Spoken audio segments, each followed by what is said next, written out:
Shalom, shalom. Euh, Shalom à tous. Bienvenue à l'émission Plateau Charismatique. Aujourd'hui, je reçois pour vous l'apôtre Samuel Kwesi qui vient pour nous parler de la prière pour l'évangélisation. Et nous sommes à la 71e édition de cette émission. Bonsoir, apôtre. Shalom, servant de Dieu. Bonsoir, comment allez-vous? Ça va par la grâce de Dieu et vous? Oui, ça va, Dieu fait grâce. Amen, amen.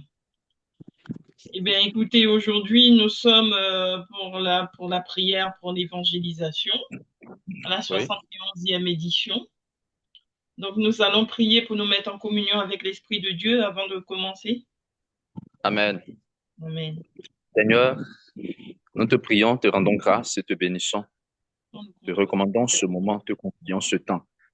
Nous prions de nous assister, nous prions de conduire toutes choses, nous prions de nous diriger, nous prions d'éclairer ton peuple, nous prions d'éclairer tes serviteurs, que toute la gloire et l'honneur te soient rendus, que ton nom soit célébré au nom puissant de Jésus-Christ de Nazareth. Sois glorifié. Merci pour cette émission. Merci pour ce temps d'antenne. Nous prions que, Seigneur, ton nom soit élevé et que ta volonté soit connue, que ta volonté soit sue, que ta volonté soit révélée au nom puissant de Jésus. Merci. Que toute la gloire te revienne au nom de Jésus. Amen. Amen, amen. Eh bien, je vous laisse la parole, apôtre. Ah, Alors, nous bénissons le nom du Seigneur pour le peuple de Dieu, pour ces émissions. Pour amen, vous particulièrement, voilà, que le Seigneur aussi vous bénisse amen. pour ces émissions qui permettent au peuple de Dieu de comprendre certaines choses concernant la volonté de Dieu, la parole de Dieu, concernant l'évangélisation. Amen, C'est de amen. faire connaître la volonté de Dieu à travers sa parole pour son peuple, pour ses serviteurs. Aujourd'hui, nous allons parler de l'importance de la révélation dans la marche avec le Seigneur, dans la marche avec Dieu. On ne peut pas suivre aveuglement les choses ou croire en quelque chose, en fait, interdit sans une révélation. Sans une révélation. C'est pourquoi dans l'évangélisation, il y a aussi la révélation, l'orientation que Dieu donne dans ce que nous devons faire. Alors, nous voyons quand même quelque chose dans Matthieu chapitre 16. Matthieu chapitre 16. Matthieu chapitre 16, voir le verset 15 jusqu'au verset 17. Au verset 18 même. Verset 15 au verset 18. Une question que Jésus a posée. Mhm. Une question que Jésus a posée aux apôtres, aux disciples.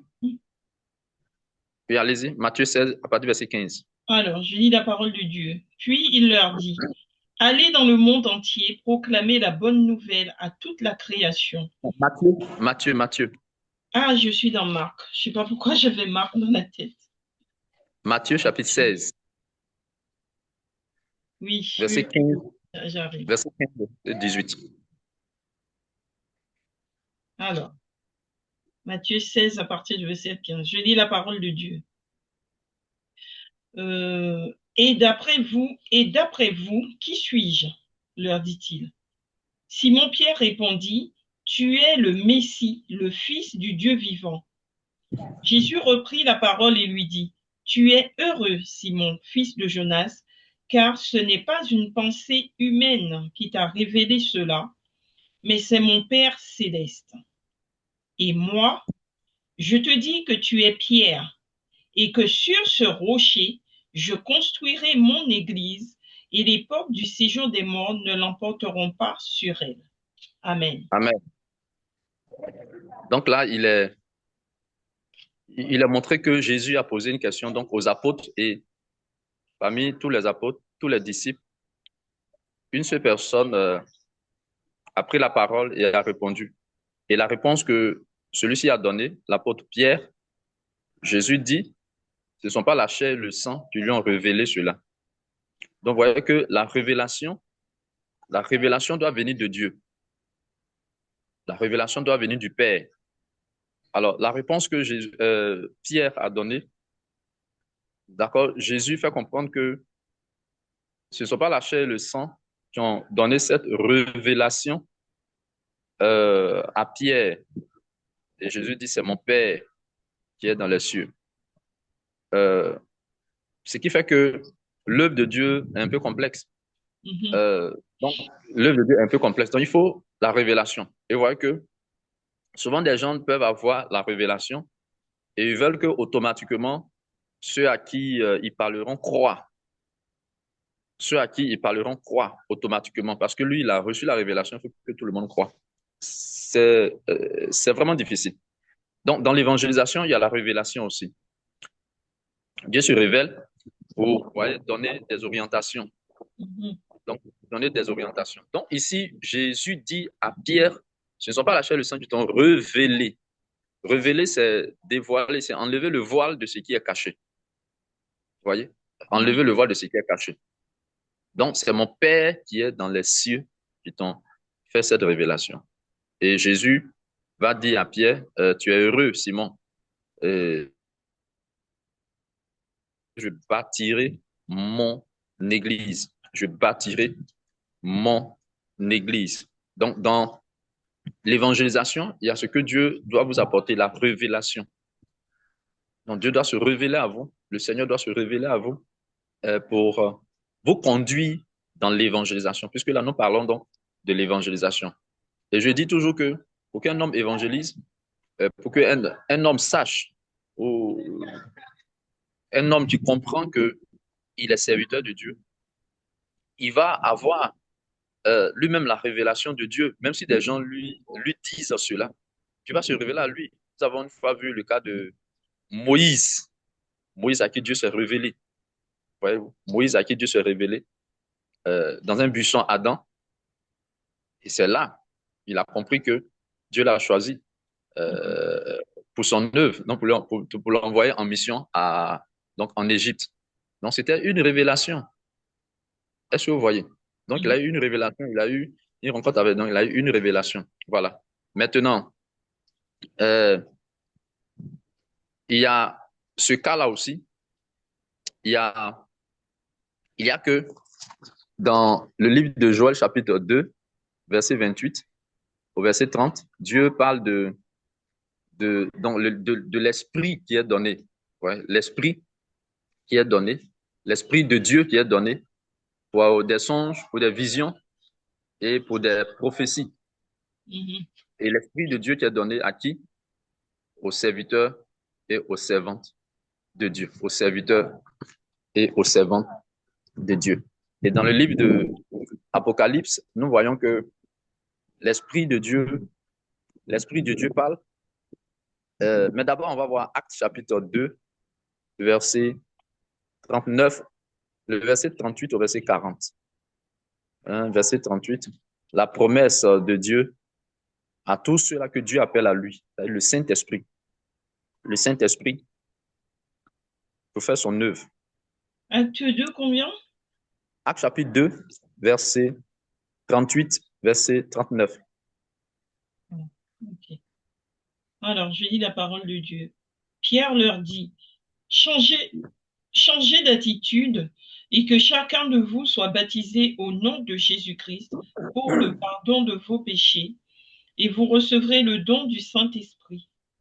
En effet, la promesse est pour vous, pour vos enfants et pour tous ceux qui sont au loin, et aussi en aussi grand nombre que le Seigneur notre Dieu les appellera. Amen. Alors, voilà. Donc, comprenez qu'il y a plusieurs esprits saints. Alors, suivant, il y a plusieurs esprits saints. Il y a plusieurs esprits saints. Les anges, selon Hébreux chapitre 1, verset 14, les anges sont des esprits. Hébreux chapitre 1, verset 14. Les anges sont des esprits. Mais les anges sont saints. Donc, les anges sont appelés des esprits saints. les uns sont appelés esprits saints. Donc, il y a les esprits saints. Et puis, il y a l'esprit de Dieu. Ouais. Donc, suivez très bien, peuple de Dieu. Donc, tous les anges sont appelés esprits saints. Les anges sont des esprits, ils sont saints. Voilà, ils sont saints, des esprits saints. Maintenant, comprenez qu'un démon, selon la parole de Dieu, un démon ne doit pas habiter dans le corps d'un homme. Non, que dis-je? Je veux dire un ange. Voilà, c'est un ange, c'est ce que je voulais dire. En fait, un esprit saint, donc un ange de Dieu, ne doit pas habiter dans le corps d'un homme. Un ange de Dieu ne doit pas habiter dans le corps d'un homme. Mais l'esprit de Dieu, le Saint-Esprit, lui, il habite dans le corps des hommes que Dieu a choisis. C'est vraiment différent. Mais c'est-à-dire, les anges sont les esprits saints.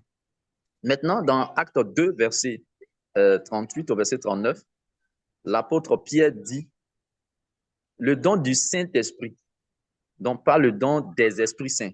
Ça, ce sont les anges. On parle dans Dieu, le Père, le Fils et le Saint-Esprit. Donc, le Père, le Fils et le Saint-Esprit. Donc, ça, c'est l'Esprit de Dieu. Et dans 1 Corinthiens 6, verset 19, il a dit, ne savez-vous pas que votre corps est le temple du Saint-Esprit? Le temple du Saint-Esprit. Donc, la vie donc, de certaines personnes que Dieu a appelées, donc de ceux que Dieu a appelés à lui, leur vie représente le temple du Saint-Esprit. C'est-à-dire que c'est le Saint-Esprit, l'Esprit Saint là qui est en eux. Alors, cet Esprit Saint, la parole de Dieu dit que, Acte 2, 38 à 39, Pierre dit, le Saint-Esprit là, Dieu promet le Saint-Esprit à qui?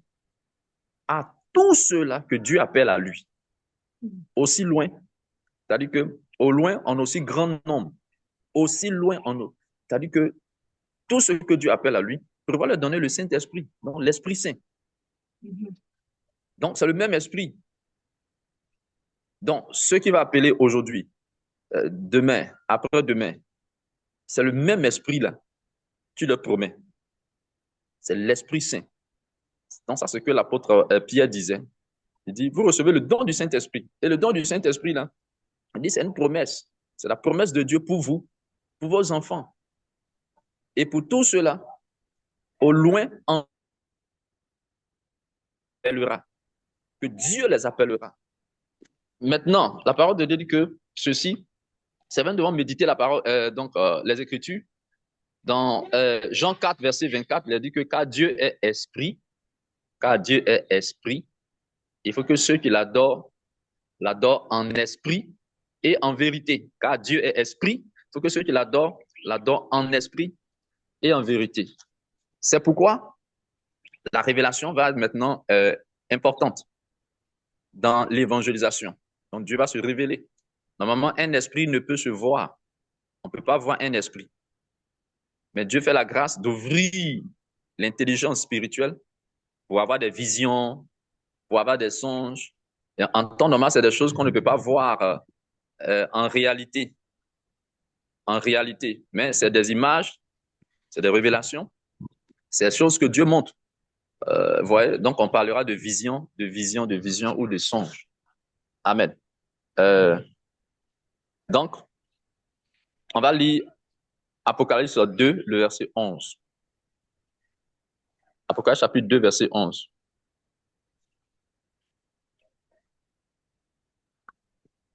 Alors, Apocalypse 2, verset 11.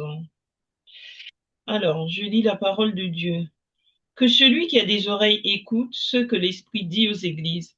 Le vainqueur n'aura pas à souffrir de la seconde mort. Amen. Amen.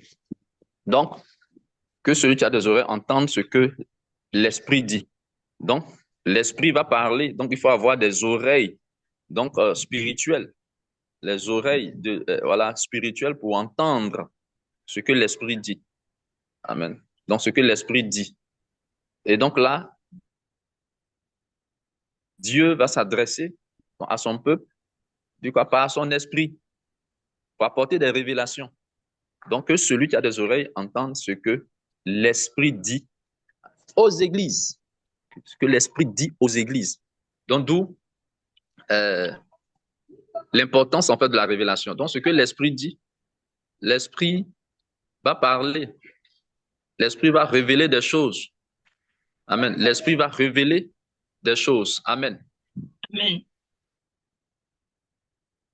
Galates chapitre 5, verset 16 dit de marcher par l'Esprit. Il faut marcher par l'Esprit. De marcher par l'Esprit. Amen. Amen. De marcher par l'Esprit. Donc, c'est bien sûr ici le Saint-Esprit qui est différent d'un ange qui a un esprit qui peut conduire aussi. Un ange qui a un esprit qui peut donner des orientations de Dieu. Donc, il y a des exemples dans la parole de Dieu. L'ange qui a donné, qu'on appelle l'ange Gabriel, qui a donné des orientations à Marie. Il y a un ange du Seigneur qui a donné des orientations à Corneille. Donc, on a plusieurs exemples de ce genre dans la parole de Dieu.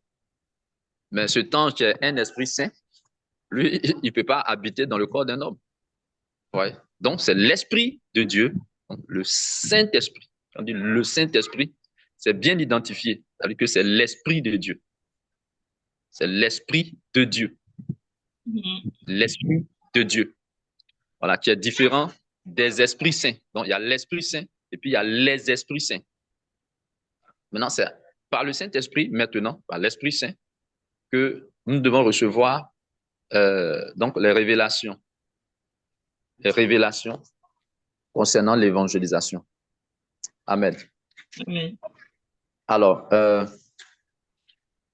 lorsque Jésus s'est révélé à l'apôtre Paul, alors suivez-moi très bien, pour l'évangélisation, quand Dieu l'a choisi, c'était pour l'évangélisation. Quand Dieu a choisi l'apôtre Paul, c'était pour l'évangélisation. Mais à ce temps-là, Jésus était déjà mort. Il était déjà mort et ressuscité. Jésus était déjà mort et ressuscité. Et puis l'apôtre Saul de Tarse, avant qu'il ne soit apôtre Paul, Saul de Tarse va recevoir une révélation du Seigneur Jésus-Christ. Mais comment est-ce que cela se fait? Ouais, donc, comment est-ce que cela se fait? Il va recevoir une révélation, une apparition, voilà, je dirais, de Jésus-Christ. D'accord? On va voir cet exemple. On va voir cet exemple. Actes des Apôtres, chapitre 9. Actes des Apôtres, chapitre 9. Actes des Apôtres, chapitre 9.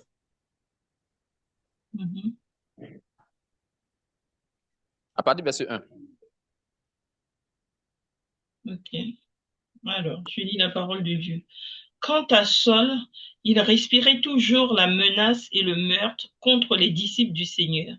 Il se rendit chez le grand prêtre et lui demanda des lettres pour les synagogues de Damas afin de pouvoir arrêter et amener à Jérusalem les partisans de cet enseignement qu'il trouverait, hommes ou femmes.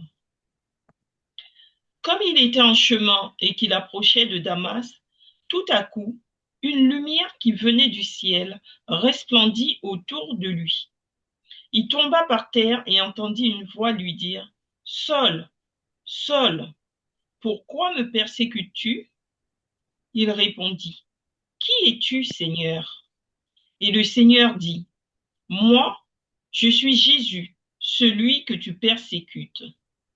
Lève-toi dans la ville. » Donc, on voit que Paul a entendu la voix du Seigneur Jésus-Christ. Amen. Il a entendu la voix du Seigneur Jésus-Christ. Il a demandé, il ne savait pas c'était qui, mais bon, Jésus lui dit, la voix lui dit, je suis Jésus que tu persécutes. Parce qu'il persécutait donc les disciples du Seigneur. Donc lui, il a reçu une révélation donc, de Jésus-Christ. Il a reçu une révélation de Jésus-Christ. Il a reçu une révélation de Jésus-Christ. Je dis que Jésus a donné un message aux apôtres dans Matthieu 28, verset 19. Il dit, allez faire de toutes les nations des disciples, les baptisant au nom du Père, du Fils et du Saint-Esprit. Au nom du Père, du Fils et du Saint-Esprit. Au nom du Père, au nom du Fils et au nom du Saint-Esprit. Et quand on lit dans la parole de Dieu, aucun apôtre n'a baptisé au nom de Jésus-Christ. Ouais, les apôtres ont baptisé au nom de Jésus-Christ. Donc, quel est le nom du Père? Quel est donc le nom du Fils? Quel est le nom du Saint-Esprit?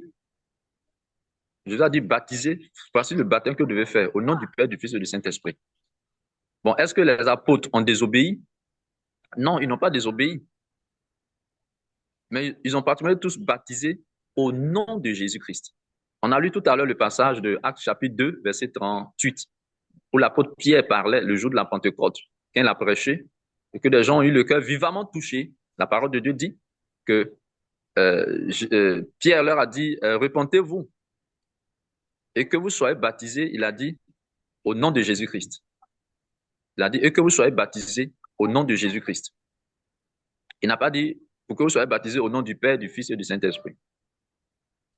Parce que baptiser au nom de Jésus, c'est baptiser au nom du Père, baptiser au nom de... Donc, au nom du Fils, c'est Jésus-Christ baptisé. Au nom du Saint-Esprit, c'est tout cela, c'est au nom de Jésus-Christ. Amen. Amen. Donc, c'est de cet esprit-là qu'il s'agit. Donc, lui, il doit vivre dans l'esprit de Dieu, vit donc en des hommes. Amen. Amen. Mais si comment je peux dire cela? Si un ange vit dans la vie d'un homme, en fait, c'est pas normal. C'est pas normal qu'un ange de Dieu vive dans le corps d'un homme. Il peut venir donner un message de la part de Dieu à un homme, à un serviteur de Dieu, à un servant de Dieu. Selon Hébreux 1, verset 14, il est dit que les anges sont tous des esprits au service de Dieu, envoyés pour exercer un ministère auprès. Ils ne viennent pas pour vivre dans le corps de ceux qui doivent hériter le salut. Ils sont envoyés pour exercer un ministère en faveur de ceux qui doivent hériter le salut. Ils ne viennent pas pour vivre dans le corps de ceux qui doivent hériter le salut. Donc, en réalité, celui qui doit nous conduire, c'est l'Esprit de Dieu, c'est le Seigneur, c'est Dieu, c'est Jésus-Christ. Donc, quand la parole de Dieu dit que marcher par l'Esprit de Dieu, Galates 5, verset 16, marcher par l'Esprit de Dieu. En fait, marcher par Dieu. Dieu qui est esprit. Dieu est esprit. Et donc, lui aussi, il parle. Donc, Apocalypse 2, 11, que celui qui a des oreilles entende ce que l'Esprit dit. Ce que l'Esprit dit. Donc, l'apôtre Paul a reçu une révélation. Voyons Galates 2, si je me trompe, Galates 2, verset 11. Galates chapitre 2, verset 11. Galates chapitre 2, verset 11. Que disait l'apôtre Paul? Alors, la révélation qu'il a reçue sur le chemin de Damas, tout cela, c'était pourquoi? Pour l'évangélisation. Dieu s'est révélé à lui pour faire l'évangélisation. Et c'est par cela que nous allons terminer. Galates 2, verset 11. Alors, que disait l'apôtre Paul? Mais lorsque Pierre est venu à Antioche, je me suis ouvertement opposé à lui parce qu'il était condamnable. Amen. Amen. Le verset 12. En effet, avant la venue de quelques personnes de l'entourage de Jacques, il mangeait avec les non-juifs, mais après leur arrivée, il s'est esquivé et s'est tenu à l'écart par crainte des circoncis. Dites-moi, c'est dans quel livre? J'ai dit Galates. Galates 2, verset 11. Non, ce n'est pas la référence que je cherchais. Ce n'est pas la référence que je cherchais. Galates. Ouais. Ok, désolé. C'est pas la référence que je cherchais. Je l'ai perdue. En fait, le passage, vous voyez le verset 9, Galates 2, verset 9. J'ai perdu la référence qui parle de la révélation. Et ils ont reconnu la grâce qui m'avait été accordée. Jacques, Céphas et Jean, qui sont considérés comme des piliers, nous ont alors donné la main d'association à Barnabas et à moi. Non, ce n'est pas le passage. En fait, j'ai perdu la référence. Ça parle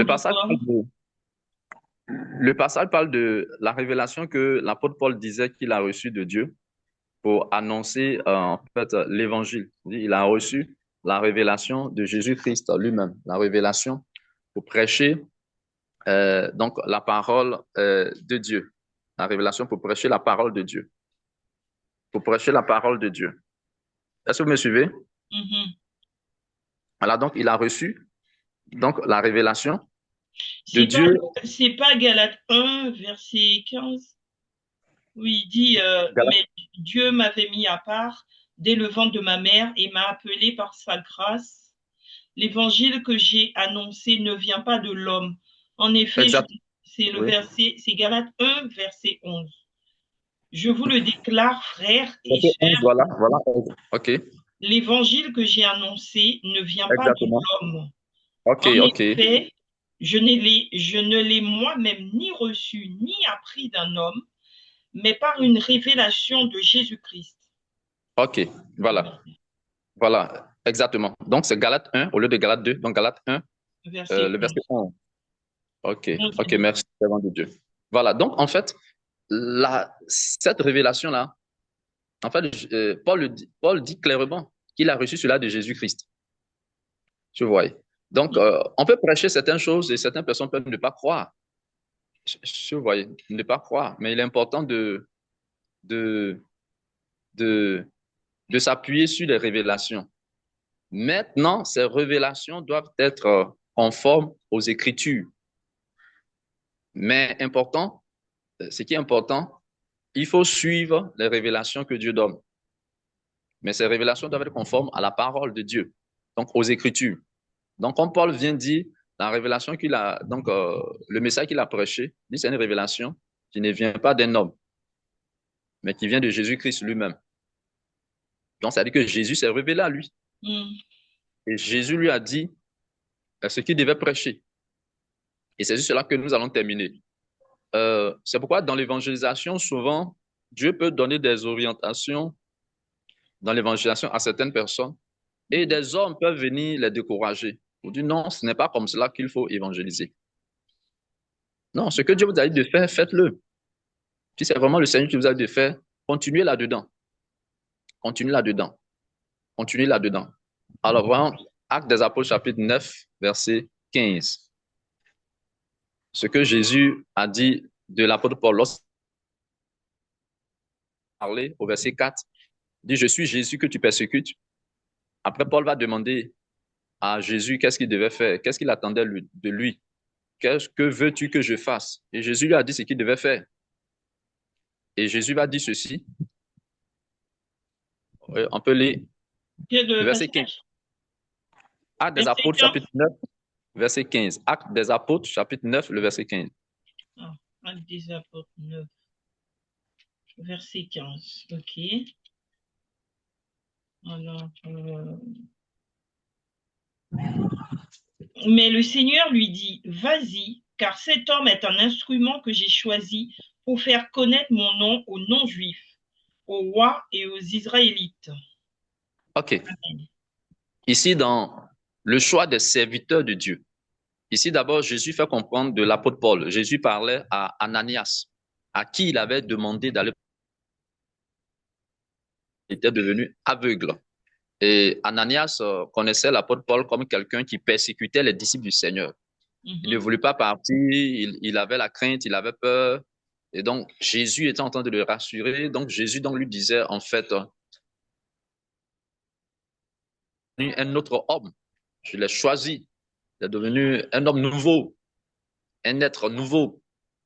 D'accord? Mais je l'ai choisi.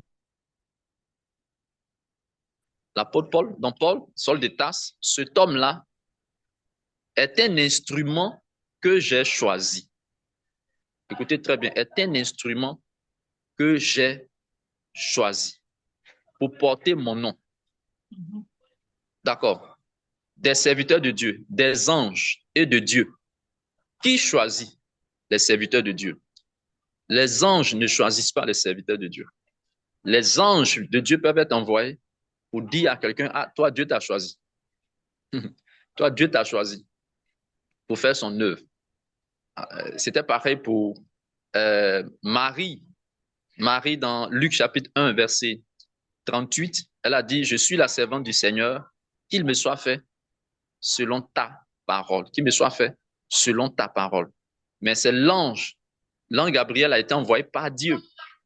L'ange Gabriel a été envoyé par Dieu. Donc ici, Jésus dit que c'est lui qui a choisi l'apôtre Paul. C'est lui qui a choisi Paul. C'est un instrument que j'ai, que moi, Jésus, j'ai choisi. C'est Dieu lui-même qui choisit ses serviteurs et ses servantes. Maintenant, il dit, c'est pourquoi je l'ai choisi, c'est pour qu'il porte mon nom. Pour qu'il porte mon nom. pour qu'il parle de moi, pour qu'il évangélise, pour qu'il témoigne de moi, pour qu'il témoigne de moi, pour qu'il porte mon nom devant les fils d'Israël, devant donc les rois et devant les nations. Amen. Donc, voyez-vous, toutes ces révélations que l'apôtre Paul a reçues, c'était pour lui faire comprendre qu'il doit évangéliser. C'était pour lui faire comprendre qu'il doit évangéliser. Voyez-vous, c'était pour lui faire comprendre qu'il doit évangéliser. D'où l'importance de la révélation. Cet homme est un instrument que j'ai choisi pour porter mon nom. Oui, pour porter mon nom. Et donc, il n'a pas Dieu qu'il est pasteur. Ce n'est pas dans la parole de Dieu, dans les Écritures, dans la lettre qu'il a découvert qu'il est serviteur de Dieu. Il a reçu une révélation. Il a reçu une révélation. C'est pourquoi dans le retour de Jésus, il faut vraiment faire très attention. Dans le retour de Jésus, il faut faire très attention. La révélation est très importante. Donc, quand des messages sont donnés, il faut que nous prions le Seigneur. Il faut que nous prions pour interroger le Seigneur. Concernant l'évangélisation, il est important que nous prions le Seigneur. Et dans le retour du Seigneur, il est dit que Jésus va venir avec ses anges. Jésus va venir avec ses anges. Matthieu 25, verset 31. Et Jésus vient dans sa gloire avec ses anges. Avec ses anges. On peut lire cela aussi, servant de Dieu. On peut lire aussi cela. Parce que dans l'évangélisation, quand l'évangélisation est faite, d'autres disent non, c'est pas comme ça qu'on évangélise. Il y a beaucoup de confusion, beaucoup de confusion. Non, tu ne dois pas évangéliser de cette manière. C'est pas comme cela qu'on doit évangéliser. On ne doit pas aller dans la rue. Ça ne porte pas de fruits. Il y a beaucoup de choses qui se disent. Et vraiment, ça sème la confusion. En tenez-vous aux révélations que Dieu vous donne, que le Seigneur vous donne. Très important. Matthieu 25, verset 31. Matthieu chapitre 25, verset 31. Lorsque le Fils de l'homme viendra dans sa gloire avec tous les saints anges, il s'assiera sur son trône de gloire. Voilà, ici même dans votre version, c'est mis les saints anges. Les saints anges. Donc les anges sont saints. Et comme ils sont aussi des esprits, on peut dire les saints, les saints esprits. Donc les esprits saints. Donc les anges sont esprits saints. C'est ce que j'expliquais tout à l'heure. C'est-à-dire que Jésus revient avec quoi? Les anges. Voilà, il revient avec les anges. Maintenant, Jésus revient avec les anges, il revient en esprit. En fait, c'est ce pourquoi je parle donc du Saint-Esprit. Il revient en esprit. Jésus revient en esprit. Puisque le jour où Jésus a été enlevé, acte 1, verset 11, où Jésus a été enlevé du milieu des disciples, 2 ans apparu aux disciples, leur dit, hommes galiléens, pourquoi avez-vous les regards fixés au ciel, enlevé du milieu de vous? Comment est-ce que Jésus a été enlevé? Ce Jésus qui a été enlevé du milieu de vous, il va revenir de la même manière que vous l'avez vu allant au ciel. De la même manière, il est parti au ciel. C'est de cette même manière qu'il va revenir. De la manière, il est parti au ciel. C'est de cette manière qu'il va venir. Donc, comment Jésus est parti au ciel? Est-ce que c'est de façon corporelle ou est-ce que c'est en esprit? En tout cas, de la manière il est parti, c'est comme cela qu'il va revenir. C'est ce que les 2 anges ont dit. Acte des Apôtres, chapitre 1, verset 11. Ouais, Acte des Apôtres, chapitre 1, verset 11. Donc, dans son retour là, c'est en esprit. Donc, l'Esprit de Dieu va parler. Donc, l'Esprit de Dieu va parler. L'Esprit de Dieu qui est Dieu. Voilà, l'Esprit de Dieu qui est, qui est Dieu. Dieu est esprit. Dieu est esprit. Donc, il va donner des révélations. Donc, c'est ceux qui vont prier, qui vont invoquer le Seigneur, qui vont demander les orientations. Voilà, concernant le retour du Seigneur, même des messages qui sont donnés sur l'évangélisation, sur le retour de Jésus. Voilà, donc on va interroger.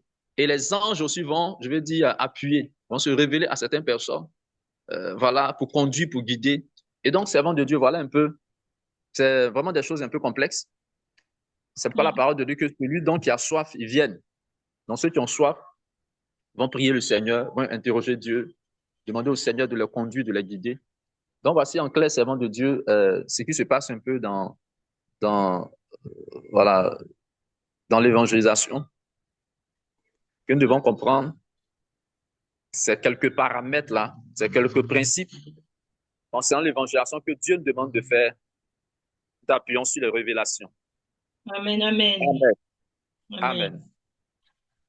Eh bien, écoutez, c'était une très belle, très bel enseignement. On va peut-être faire une prière pour clôturer Amen. pour le peuple de Dieu. Seigneur.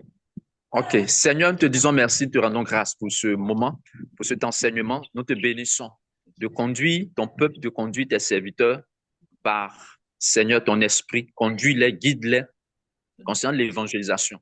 Ton peuple et tes serviteurs. Tu dis dans Jean 5, Jean chapitre 5, verset 25, en vérité, je vous le dis, l'heure vient et elle est déjà venue où la voix du Fils de Dieu et ceux qui l'auront entendu vivront. L'apôtre Paul était mort. Il était mort avant qu'il n'entende ta voix. Dans Actes des Apôtres, chapitre 9, le verset 1 au verset 4, il a entendu la voix du Seigneur, lui disait, Saul, Saul, pourquoi me persécutes-tu? Et de là, une vie nouvelle a commencé. Cet homme est devenu un être nouveau parce qu'il avait entendu ta voix. Tu t'étais révélé à lui pour lui dire ce qu'il devait faire. C'est là qu'il a commencé à vivre. Il est sorti de la mort spirituelle et entré dans la vie spirituelle. C'était un ressuscité. Il est passé de la mort à la vie parce qu'il avait entendu ta voix, Jésus. Il avait entendu ta voix. Il avait compris ce à quoi tu l'appelais, l'ayant choisi. Seigneur, nous prions que ces morts, ô Dieu puissant, entendent ta voix et passent de la mort à la vie. Et la voix qu'il a entendue était une révélation. Et dans Galates 1, le verset 11, il dit l'évangile qu'il a prêché. Il dit cela ne venait pas d'un homme, mais c'était une révélation, une révélation, une révélation, une révélation de Jésus-Christ, une révélation de Jésus-Christ. Seigneur, je prie pour la révélation que tu donnes, pour conduire dans l'évangélisation, pour conduire dans l'évangélisation tes serviteurs, tes servants, leur faire entendre ta voix. Je prie, mon Dieu, qu'il en soit ainsi au nom de Jésus, au nom de Jésus, au nom de Jésus, au nom de Jésus, au nom de Jésus.